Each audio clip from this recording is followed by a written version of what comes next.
Chapter 1: The Discovery. It was a warm summer afternoon when Emma first stumbled upon the hidden entrance to the underwater world.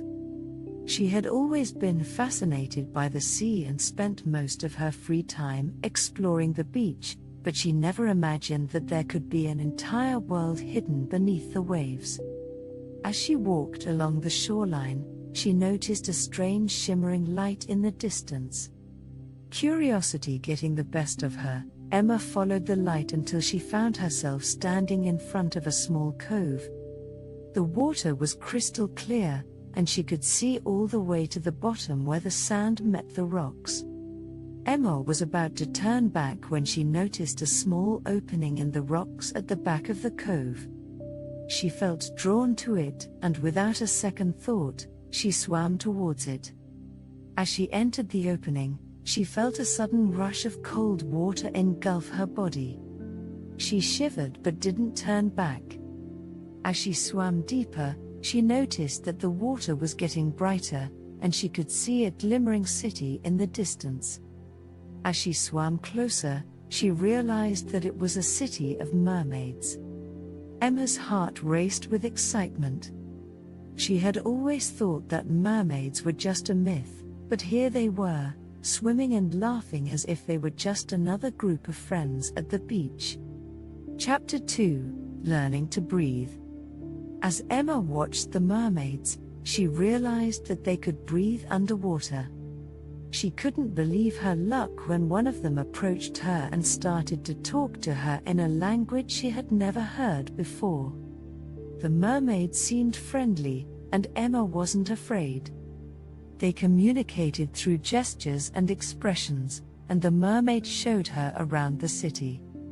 Emma saw dolphins playing in the coral reefs, and she noticed that they too could communicate with the mermaids.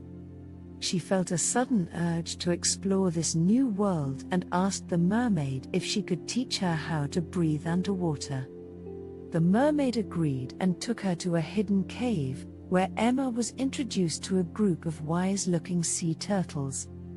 They taught her how to control her breathing and how to move gracefully underwater. Emma was a quick learner and soon found herself swimming alongside the dolphins and mermaids. Chapter 3: Exploring the Coral Reefs. Emma spent the next few weeks exploring the underwater world. She swam through the colorful coral reefs and explored hidden caves filled with mysterious creatures. She found a sunken ship that had been forgotten for centuries and was amazed at how the sea had claimed it as its own. One day, as Emma was swimming near the edge of the city, she noticed a dark shadow moving in the distance. She swam closer and realized that it was a giant octopus. The octopus had been causing trouble in the city and had been banished to the outskirts of the city. Emma had heard about the octopus from the mermaids, but she had never seen it before. The octopus saw Emma and started to swim towards her. Emma tried to swim away, but the octopus was too fast. She closed her eyes and braced herself for the worst. Suddenly, she felt a strong force pushing her out of the way. When she opened her eyes, she saw that it was a group of dolphins that had come to her rescue.